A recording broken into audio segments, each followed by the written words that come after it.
Alors, donc, enchantée, Farah Peiche. Je suis coach et j'accompagne mes clients à définir leurs priorités et à garder le cap. Repartir un an après la pandémie. Merci déjà à Monsieur Menou et à la note de m'avoir sollicité dans le but de vous présenter une vision synthétique de la situation telle que je la vois, mais surtout de vous donner des pistes à suivre ou auxquelles réfléchir. J'ai longtemps travaillé dans le monde du retail et étant à mon compte depuis une petite dizaine d'années, j'aime et je suis douée pour dénicher les informations clés d'une situation, les résumer et les retransmettre de façon simple et j'espère efficace. En premier lieu, j'aimerais vous entendre, savoir quelle est la branche dans laquelle vous évoluez et me dire s'il y a quelque chose en particulier que vous attendez de ce webinaire. Alors, on commence avec…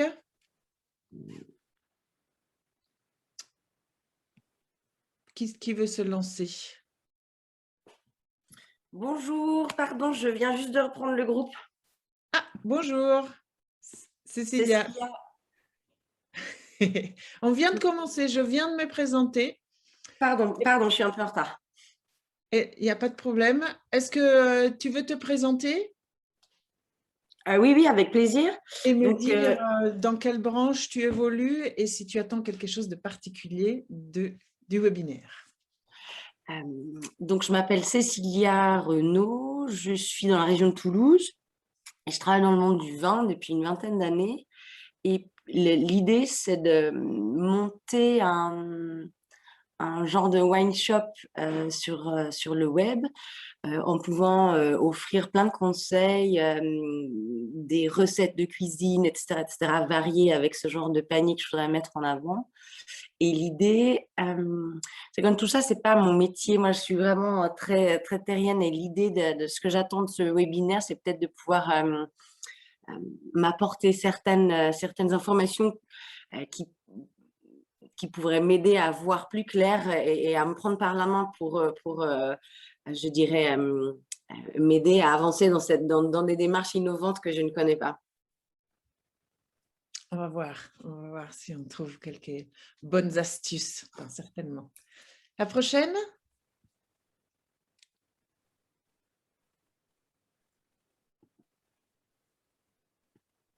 Allô, allô? Alors, je vais y aller. Oui. Bonjour à tous. Je m'appelle Véronique Le Guenec. J'ai créé la société Clétilia il y a 1 an et demi, à peu près. Et c'est une société d'organisation de voyages et d'événements, donc un domaine complètement sinistré depuis 1 an maintenant. Et en fait, je voulais avoir… en fait, j'ai souhaité participer à cette présentation pour entendre ce que vous en pensez et les éventuelles idées que vous avez pour repartir, justement. Pour rebondir. Voilà. Okay. Bon, merci beaucoup. Parfait. Alors, moi, je veux bien me présenter. Merci. Donc, je m'appelle Ariane Vlerick et puis j'ai créé la société Skull Body il y a quelques années à Genève. Donc, c'est une société avec laquelle j'effectue du suivi personnalisé dans le domaine de l'entraînement, donc activité physique, nutrition, récupération mentale. Donc, une approche plus large que simple coach sportif, hein, vraiment une approche plutôt santé qui aborde ces quatre points. Venant d'une formation scientifique, hein, puisque je suis bio-ingénieur et j'ai un doctorat dans les sciences de la vie, ce qui n'est pas traditionnel pour quelqu'un qui travaille dans le sport. J'ai aussi une formation de danseuse classique de haut niveau quand j'étais jeune. Et voilà, bon, je suis plus toute jeune, donc j'ai aussi une clientèle qui a plus de 40 ans en moyenne, même parfois très âgée. Donc évidemment, ça n'a pas été facile. En plus de la fermeture des salles de sport, c'est quand même une clientèle qui est touchée, donc frileuse de reprendre des contacts, etc. Et puis je sais que beaucoup de mes collègues qui peut-être ont une clientèle plus jeune ont basculé sur le coaching online. Mais de nouveau, c'est pas trop la tendance de ma clientèle à moi. Mhm. Et j'ai pas trop envie de ne faire que ça par la suite parce que c'est pas ça mon métier en fait. Donc voilà. Et puis par rapport à mes attentes, j'ai pas d'attente particulière. Je voulais surtout vous écouter et voir, et peut-être que les questions vont venir pendant la séance en fait.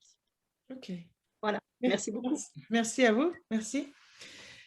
Alors, vous trouverez dans les prochaines 20 minutes un condensé que je me suis permise de faire en allant chercher les informations essentiellement sur la toile, au niveau suisse, mais aussi à l'international. Et vous trouverez la liste des les liens les plus significatifs sur le dernier slide. Je suis restée donc très concise, mais je vous laisse le soin de me poser toute question. Comme on n'est que quelques-uns, vous pouvez le faire directement durant le webinaire. Si vous ne comprenez pas, vous n'êtes peut-être pas le seul. Et ou dans le chat, ou à la fin de la présentation, ou évidemment par email. Donc, on commencera avec une question. Parce que, hormis quelques entreprises florissantes grâce au Covid, commerce en ligne, informatique, réseaux sociaux, télécommunications, etc., la grande majorité des entreprises se trouvent avec un défi considérable. Alors, les marques qui survivront seront celles qui ne cherchent pas à quoi? Est-ce que vous avez des idées? La node peut intervenir aussi, hein. Vous avez des idées? Vous avez 30 secondes, vous pouvez l'envoyer dans le chat aussi si ça vous plaît. Mieux. Peut-être celles qui ne cherchent pas à recréer la situation qui était valable avant le Covid. Oui, oui, oui. Je suis d'accord. Qu'est-ce que vous en pensez? Vous avez d'autres idées? Alors, oui. Oui, moi je dirais essayer certainement grâce à votre aide, mais pour ceux qui arrivent pas en tout cas, pour ce qui me concerne, mais à changer, je dirais, de tout au tout son fusil d'épaule et ce que M. Rotobaï disait, c'est probablement enfin, je rejoins ce que vous disiez par rapport au fait que il y a certainement des chances pour que le schéma qui fonctionnait avant ne fonctionne pas maintenant ou plus maintenant et de rebondir avec des nouvelles façons de travailler et des nouvelles techniques qu'on peut avoir à disposition. Je me joins à vous. Je suis sur la même longueur d'onde et effectivement, les marques qui survivront seront celles qui ne cherchent pas simplement à nouveau, hein, parce que sur les mots, tout est facile, mais simplement à se remettre en activité, mais plutôt celles qui essayent de dépasser les attentes d'un consommateur qui a fondamentalement beaucoup changé, vraiment énormément changé. Alors voilà, on va voir comment il a changé. On a remarqué qu'essentiellement dans tous les pays d'Europe, il y a un recentrage des achats de son propre territoire. Et les Suisses font pareil. Ils achètent du Made in Switzerland avec plus de plaisir, de fierté et de conviction. Et dans la même idée, les consommateurs se coalisent pour soutenir l'économie du pays. Ça peut en motiver plus d'un. Alors, je reviendrai sur la place qu'Internet a pris dans nos vies dans le prochain slide. Là, on parle du consommateur qui achète après s'être informé et avoir comparé.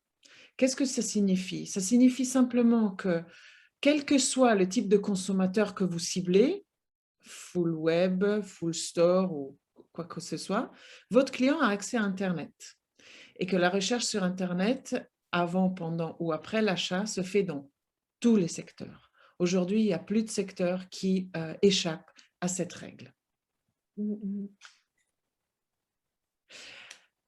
Troisièmement, l'incertitude de la situation qui incite grand nombre de consommateurs à réduire leurs dépenses, à faire plus attention.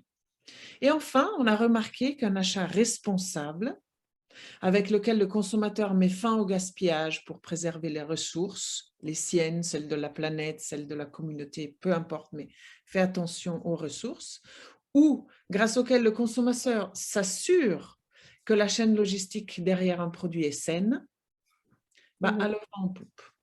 Donc, l'achat conditionné par le développement durable a augmenté. Donc, ce n'est un secret pour personne. La digitalisation a avancé de manière impressionnante.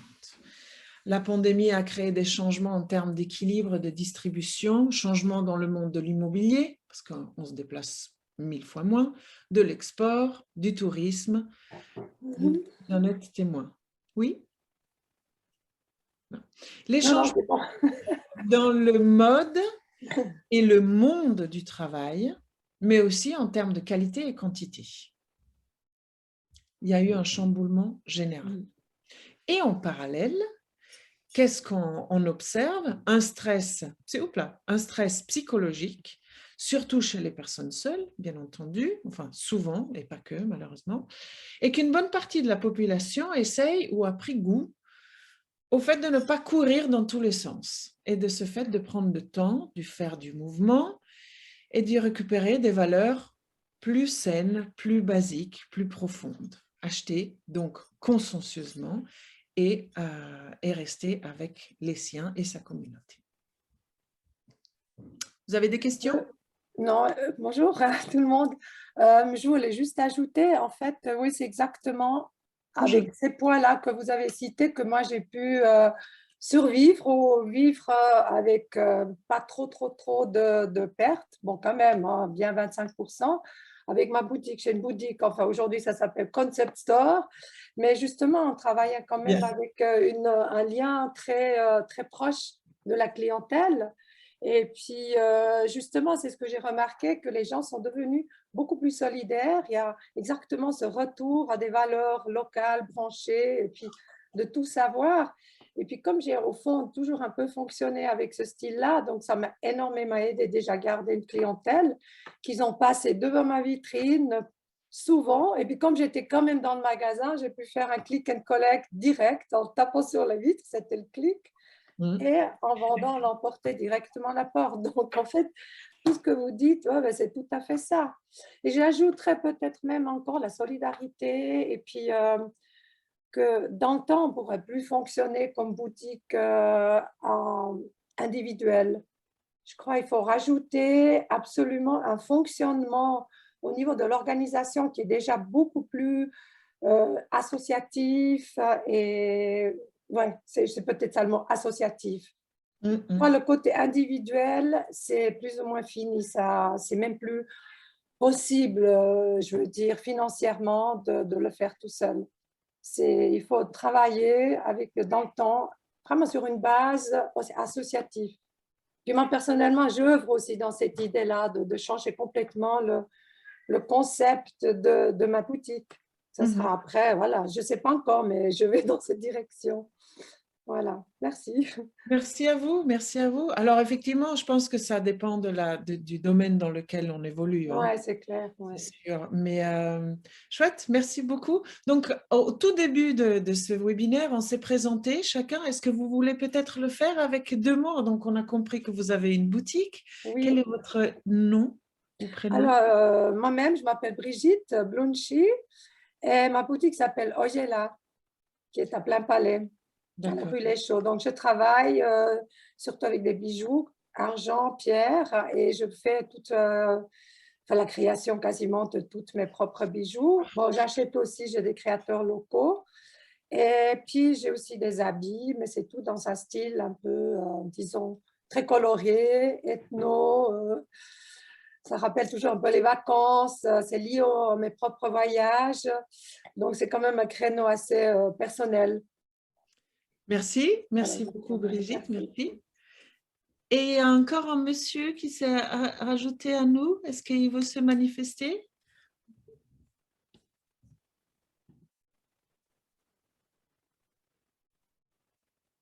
Je ne sais pas si vous m'entendez. Oui. Oui, Super. donc moi je m'appelle Alexis Berthaud, donc je travaille pour le compte d'Alexandre Écouet. On importe et on fait de la négoce de vin sur Genève. Donc là, c'est un secteur pareil qui a été impacté cette année, vu que malheureusement, il n'y a plus les bars et les restaurants qui sont ouverts. Donc on est vraiment en pleine restructuration, en train de regarder pour changer de business model. Et C'est pour ça que je suis là. Essayez de voir avec vous si on peut trouver des solutions, si vous avez des idées.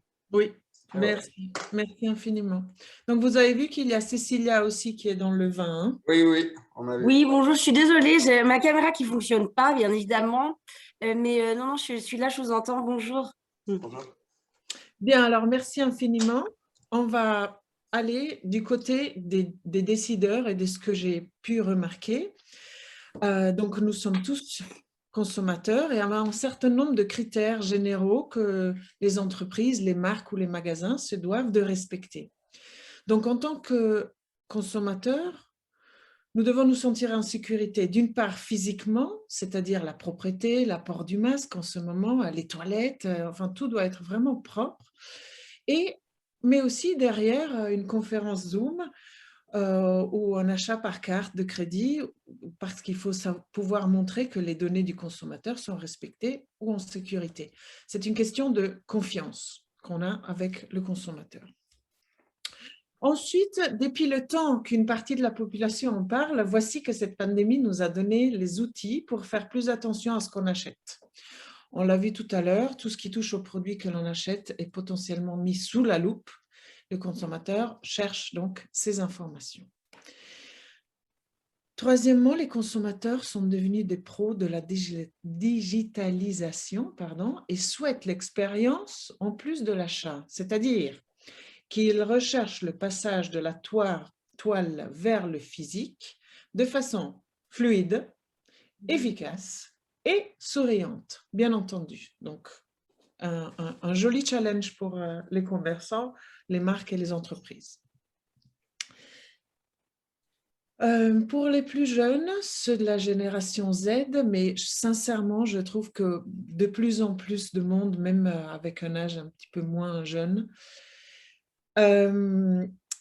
et quel que soit le milieu, c'est ça qui est intéressant, on tend à désirer l'implication dans le soutien ou la croissance d'une marque. Qu'est-ce que ça signifie? Que le consommateur s'identifie à une communauté à travers LinkedIn, tous ces réseaux sociaux, et s'identifie donc à cette communauté, à cette tribu, et se confie, mais en même temps attend un retour. Lorsque vous faites des commentaires sur... évidemment, le mot me manque, mais sur un réseau social, vous attendez qu'on vous donne une réponse, quelle qu'elle soit. Si on ne vous la donne pas, si la marque oublie de vous la donner, vous perdez l'attention et donc l'émotion que vous attachez à cette marque. Donc, on recherche un dialogue digital en direct, carrément, qui provoque de l'intérêt et de l'émotion. Ensuite, on l'a vu, un budget affecté par l'épidémie, un changement d'environnement, un changement de vie pour beaucoup d'entre nous. Donc, si j'ai bien compris, et pour résumer, les clients seront fidèles aux marques et aux produits qu'ils utilisent et peuvent avoir un attachement émotionnel si celui-ci s'aligne sur leur système de valeurs ou leur sens de l'esthétique. Pardon. Alors, voici quelques pistes que je me suis permise d'appeler les obligations. En effet, la marque, le magasin ou l'entreprise en évolution, celle qui est sur les bons rails, est appelée à suivre une ou plusieurs de ces pistes et d'autres encore, évidemment, selon les spécificités de chaque environnement. Donc, la marque doit savoir où va l'énergie des consommateurs. Fondamental. Donc, il doit s'efforcer de mesurer les fameux indicateurs de performance clés afin de mieux comprendre son client et ses attentes et réajuster ses actions après avoir pris connaissance des statistiques. Vous m'arrêtez s'il y a quelque chose que vous ne comprenez pas. Concrètement, elle doit savoir où sa clientèle va dépenser son énergie afin de la rencontrer sur ces plateformes et lui faire en quelque sorte plaisir. Deuxièmement, passons du nice to have au nice to have. Les contraintes budgétaires ont poussé ou vont pousser les décideurs à se passer du non essentiel. Dans ce nouveau contexte, il est donc indispensable de faire évoluer son positionnement en se demandant, par exemple, En quoi mon offre est-elle devenue indispensable? En quoi est-ce qu'elle résout les nouveaux problèmes de mes prospects? Est-ce qu'il y a d'autres secteurs qui auraient plus besoin de moi dans ce nouveau contexte? Ou est-ce que je peux créer un pack spécial en mettant en avant ou en renforçant une fonctionnalité sans changer l'ADN de mon produit ou de mon service, mais pour être encore plus pertinent?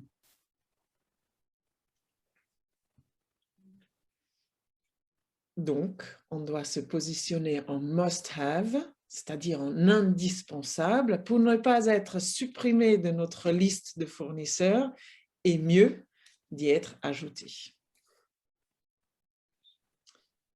Est-ce que votre offre a été adaptée à la situation? Oui, quand même un peu, oui. Bien, bien. Bien. Il faut persévérer, ouvrir de nouvelles fenêtres, regarder par de nouvelles facettes. Je continue. La marque doit aller du storytelling au story-making et le communiquer. Donc, après le storytelling qu'on a eu pendant des années et des années, l'ère est au story-making, disent certains. Et c'est tant mieux, parce qu'il s'agit d'initiatives et de communication démontrant qu'ils croient en certaines valeurs et qu'ils font ce qu'ils disent. Fini la communication. Excuse-moi de vous couper. Pardon, Sarah. Là, vous Oui. parlez de la différence entre les deux. Enfin, moi, j'ai du mal à faire la différence, en fait. Peut-être que je vous ai coupé et que vous allez y venir après. Non. Donc, le story making, alors, on va commencer par le storytelling. Ça a été à la mode pendant 15 ans, 20 ans. On raconte des histoires pour faire rêver le consommateur, pour le faire voyager, pour le faire adhérer à notre service. Alors que le making, c'est oui, on le fait rêver, voyager, etc. Mais on met vraiment en œuvre ce qu'on dit. Ce n'est pas que de la publicité ou du marketing pur et dur et derrière, on ne sait pas trop ce qui se passe. Non. J'allais dire, pardon de vous couper encore une fois. Donc, du coup, le story making, ça veut dire que le consommateur, il peut vérifier. Alors, d'une part, il peut vérifier, mais surtout, il voit comment évolue dans la réalité la marque ou les actions de la marque ou de l'entreprise. D'accord. Encore une fois, on revient à ce qu'on disait au début, c'est la question de l'achat conditionné par le développement durable. Et là, on va vraiment montrer ce qu'on fait. C'est plus du marketing pur et dur, c'est on participe au changement du monde, pour voir les choses en gros. D'accord. Ça joue? Merci. Donc, alors, il faut faire le story making, enfin mettre en place le story making et après le communiquer. Là, forcément, où se trouvent ceux à qui ça intéresse. Donc, chercher des influenceurs, des médias, des cercles, des groupes, etc. Le quatrième point, c'est vraiment basique, mais en ce moment ultra fondamental. La marque doit faire preuve d'empathie, d'agilité, de créativité, gagner la confiance des prospects et consolider celle des clients existants. Ensuite, la marque doit travailler en multichannel et interagir avec sa tribu. En effet, aujourd'hui, plutôt compliqué d'être invisible sur Internet. On doit pouvoir en multichannel, donc en Internet, sur les réseaux, en boutique ou quel que soit votre environnement, offrir en ligne une expérience au moins satisfaisante, plus, qui se prolonge après au face-à-face. Donc, travailler sur la stratégie, par exemple, Web to Store et la masse de travail que cela implique dans la vraie vie. On n'a pas le choix, il faudrait être parfait. Hein. Alors, on va commencer par là où on peut et on se développe petit à petit pour que toutes les facettes de notre business puissent être au bon endroit en ce moment de changement très grand. Mais en tous les cas, parfois, il s'agit d'une réorganisation du travail très, très importante. Il faut s'y atteler. Il est vrai aussi que ça demande quand même des compétences assez spécifiques. On le voit aujourd'hui. Dans certaines sociétés, il y a des postes qui sont dédiés exprès à ce genre de communication.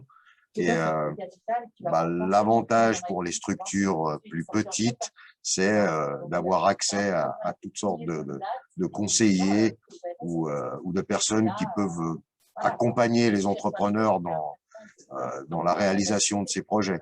Je pense notamment à Sarah, puis il y a d'autres aussi acteurs qui peuvent vous aider à mettre en place ce type de communication qui fait partie du nouveau monde du commerce. Hein. Oui, non, mais c'est bien vu. C'est vrai que les grosses structures ont déjà des teams gigantesques hein, à leur tête qui s'occupent de cette transition entre le web et le réel, ou le physique, pardon. Et pour les moins gigantesques, c'est beaucoup, beaucoup de travail, mais il faut s'y atteler. Je pense qu'on ne peut pas revenir en arrière. Ça n'existe pas.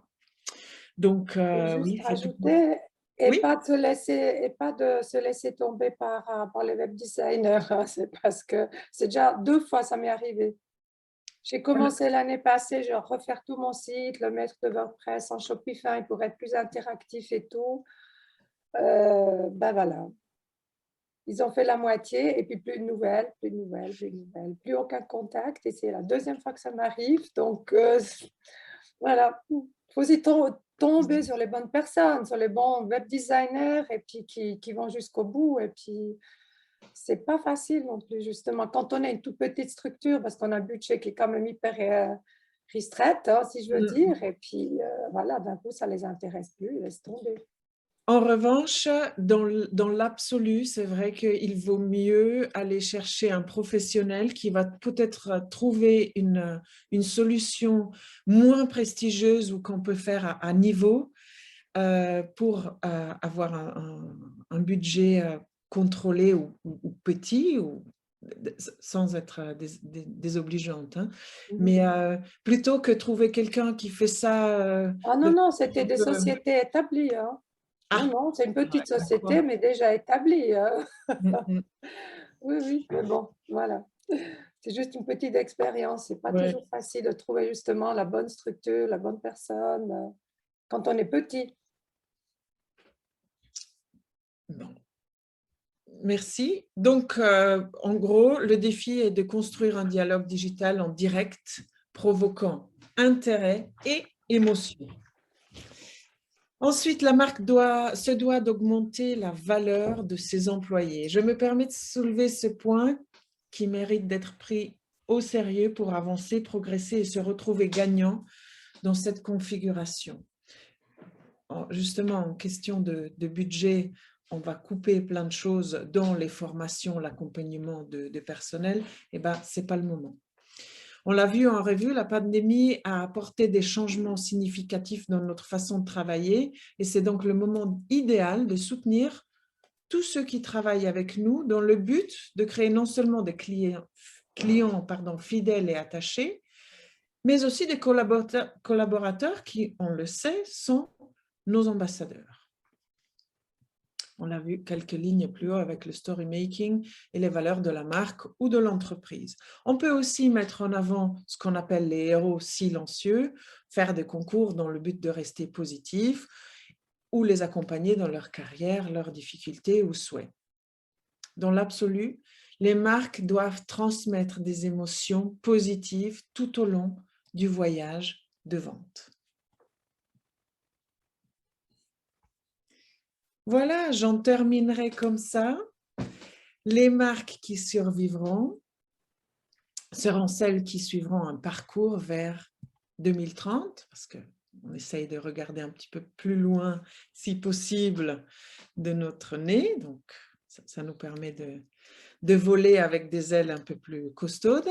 Donc, un parcours vers 2030, à l'écoute de tout. Active et au partage des chaînes de valeur traçables et transparentes, qui communiquent, qui mettent le digital à leur plein avantage et à la valorisation de l'humain. Je vous dis des choses pas compliquées à savoir, mais c'est vrai que lorsqu'on les voit en points, en bullet points comme ça nous remet un petit peu les valeurs ou les priorités en vue. Vous êtes tous capables, on est tous capables, et c'est capital qu'on puisse les réaliser à votre échelle et sur votre environnement, cette évolution de perspective de notre nouvelle réalité.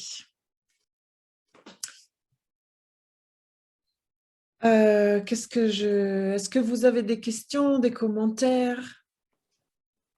Il y a beaucoup de choses à voir, à étudier, à gérer. Alors, vous avez peut-être quelque chose à partager avec moi?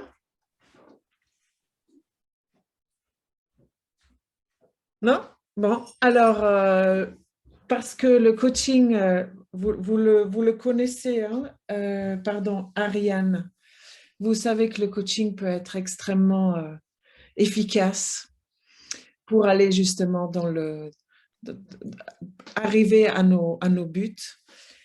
Je me permets de vous offrir 2 fois 1 heure de coaching gratuit, si ça vous intéresse, pour que vous puissiez essayer. Oui. Alors, vous pouvez mettre votre intérêt dans le chat, que je ne vois pas d'ailleurs. Est-ce que vous... Oui, moi, je ne le vois pas non plus. Hein. Non, moi non plus. Alors, comme on n'est pas beaucoup, vous pouvez lever la main. Il y a un bouton discussion en bas de l'écran normalement. C'est là que vous Ah voyez oui. le chat. Ah hein. oui, ouais. Voilà. Question, Ah, ok, génial. discussion. Bon, je vois que mon collègue a aussi réagi. Ah voilà, C'est où? converser, oui. Et puis, on a cliqué dessus. Oui, puis ça vous ouvre une petite fenêtre de discussion. Ah, oui. Ah, ben on a Super. des trucs. Voilà. Voilà, déjà 1 heure de prise. Ok. Bah, je vais vous laisser la parole. Je vous ai dit, voilà les... Super. Je vous ai mis les sources les plus importantes où j'ai été chercher l'information que vous pouvez aller regarder. Il y a plein d'informations très intéressantes. Je vous laisse mon contact. De toute façon, comme je suis membre de l'Anode, vous me trouvez aussi sur le site de l'Anode. Et voilà, je suis ouverte à tout commentaire, si ça vous a intéressé, si ça vous a donné quelques pistes. C'était court et j'espère efficace. Merci beaucoup. C'était effectivement très intense et il est vrai que moi qui suis pas du tout dans ce milieu-là, ça me paraît essentiel d'investir dans quelqu'un qui me prenne par la main. Je parle de façon très très personnelle, mais en rendant compte que c'est difficile d'attendre plus longtemps et de se rendre à l'évidence que toute seule, moi, j'y arrive pas. Il y a de fortes chances pour que vous puissiez peut-être m'aider à y voir un peu plus clair et surtout par voir où est-ce qu'on peut commencer parce que pour moi, c'est hyper intéressant. J'ai trouvé ça fantastique et ça m'a ouvert beaucoup de pistes à explorer que je ne soupçonnais pas. Et c'est vrai que maintenant, moi, je vais peut-être avoir du mal à savoir par où je dois commencer, en fait, parce que du coup, j'ai plein d'idées. Ah oui, merci. Du coup, c'est... Mais de voir par où commencer, c'est ça qui me... Oui, je serais contente de reprendre contact avec vous. Ok, ok. Avec plaisir, avec grand plaisir. Magnifique. Bien, Merci alors je vous beaucoup, souhaite... Oui. Je voulais aussi dire merci beaucoup parce que vous avez pu mettre vraiment les mots très précis et très clairs sur des choses qu'on ressent, enfin que je ressens peut-être intuitivement.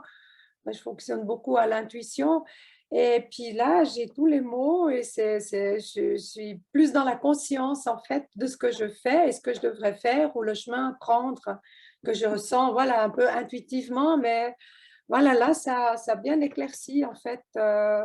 Voilà, c'est toi à prendre, donc je suis super contente.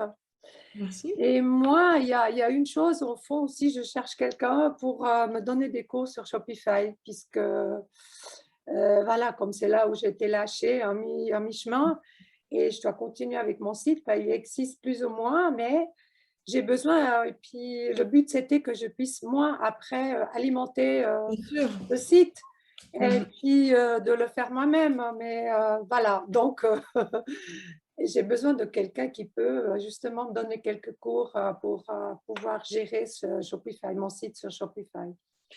C'est vous qui avez noté je suis intéressée, non? Oui, là, à la fin, oui. Voilà. C'est moi aussi. Oui. Oui. Mais vous Parfait. n'avez pas mon nom, en fait, parce que j'ai vu, il n'y a jamais mon nom qui vient dessus, c'est juste un code. Voilà, c'est un code, exactement. Donc là, je vous note sur le message, en fait, mes coordonnées.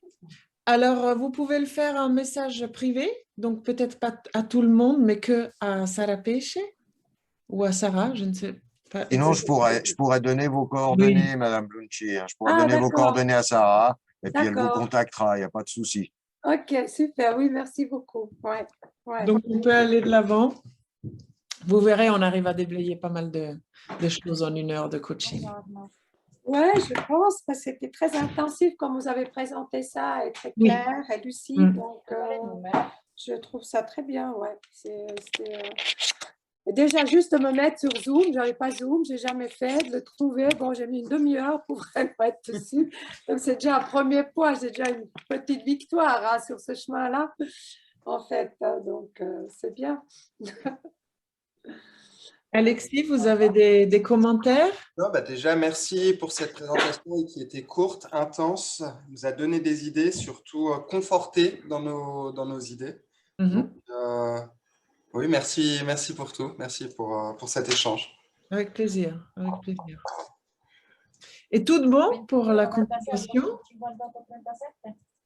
Alors, merci à tous et à toutes d'avoir participé. Merci à Sarah pour cette présentation extrêmement utile.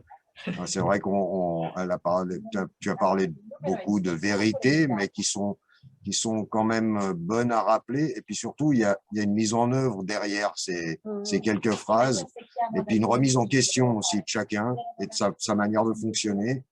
Et ça, je pense que c'est un petit peu le thème qui va nous occuper dans les années à venir. C'est de repenser notre façon de se vendre et puis de contacter notre clientèle, puis surtout de la fidéliser, puis de la garder. Hein. Donc, merci à tous, merci à Sarah. Merci beaucoup. Excellente continuation. Et n'hésitez pas de revenir vers moi si vous avez besoin d'un petit coup d'écoute et de coaching. Avec plaisir. Merci beaucoup, Sarah. Au revoir, à bientôt. Passez une bonne journée. Bonne journée à tous. Merci Au revoir, bonne beaucoup, journée. hein, À vous merci. Au revoir. Merci beaucoup.